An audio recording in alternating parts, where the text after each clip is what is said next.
Hello বন্ধুরা, তোমরা সবাই কেমন আছো? আশা করি সবাই খুব ভালো আছো। আর আমিও কিন্তু খুব ভালো আছি। তো শীতের রাতের অনেক অনেক ভালোবাসা জানাই সকলকে। তো তোমরা ভাবছো তো যে দিদি আজকে এখন ব্লগ কেন বানাচ্ছে? তো এখন বানানোর কারণ তোমাদের তো নানা রকমের ব্লগ দিই, তো ভাবলাম না আজকে একটা রাতের ব্লগ করি তোমাদের জন্য।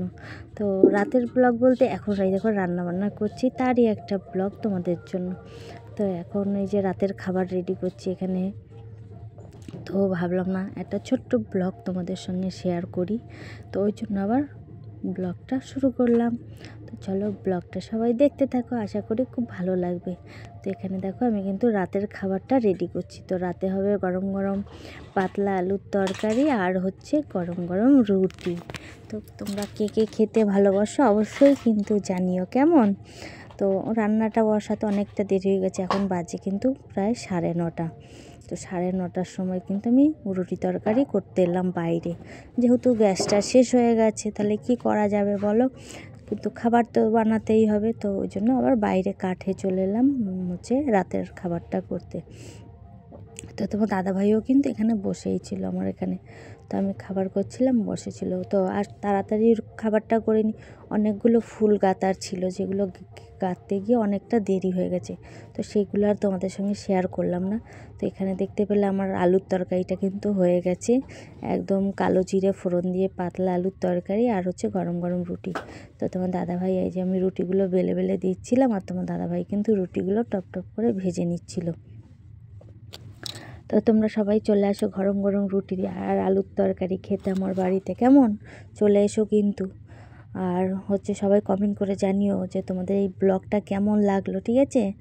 তো এই দেখো একটা রুটি বাকি ছিল, আর তোমার দাদাভাই দেখো চাটুটা তুলে কি করছে, মানে সেই রুটিটা ভাজা দিয়েছি, গুঁড়োগুলো মানে আটার গুঁড়োগুলো পুড়ে গেছে, সেইগুলোই দেখো ঘষে ঘষে আবার তুলছে, দেখো চিন্তা করো। তো বারণ করছি। তো যাই হোক আমি ওদিকে খাবার দাবার সব করে নিয়ে ঘরে চলে এলাম, আর এসে দেখি দেখো তোমার দাদাভাই কিন্তু বিছনাটা রেডি করছে, আর আমি দেখো খাবার দাবারগুলো কিন্তু এখানে রেডি করে নিচ্ছি। দেখো মেয়ে খেতেও বসে গেছে, খিদে পেয়ে গেছে না, তাই না বলো? অনেকটা রাতও হয়ে গেছে। তো রান্না করতে গেছি 9:30টার সময়, তাহলে এবার তরকারি রুটি করতে কটা বেজেছে বল? প্রায় 10:30টারও বেশি বেজে গেছে। তো ছেলে মেয়েরও তো খুব খিদে পেয়ে গেছে। আর আমি খাবার রেডি করে এসে দেখি তোমার দাদাভাই দিকে বিছনাটা করছে। যাই হোক আমারই ভালো হলো, তাই না বলো? খেয়ে দেই এমনি শুয়ে পড়তে পারবো, যেহেতু রাতও অনেকটাই হয়ে গেছে। তাই দেখো তোমার দাদাভাই বিছনা করে কিন্তু খুব সুন্দর করে। তো এই জন্য আমার আর খুব বিছনা খুব কমই করতে হয়, যদি বাড়ি না থাকে তবেই বিছনা করতে হয়। তাই দেখো বিছনা করা কিন্তু রেডি। তো চলো খাওয়া দাওয়াগুলো করে নিই, খাবারটা তো ঠান্ডা হয়ে যাচ্ছে। আর রুটি তরকারি ঠান্ডা হয়ে গেলে তার কিন্তু কোনো টেস্ট থাকে না, তাই না বলো?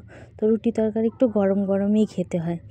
তো এই দেখো বিছনা করে ফেলেছে, আর আমি ওদিকে খাবার দাবারগুলোও রেডি করে ফেলেছি। তো চলো খাওয়া দাওয়া করে নিই, আর তোমরাও সকলে খাওয়া দাওয়া করে নাও। তো আজকের ব্লগটা তোমাদের কেমন লাগলো অবশ্যই জানিও। তো টাটা সবাইকে।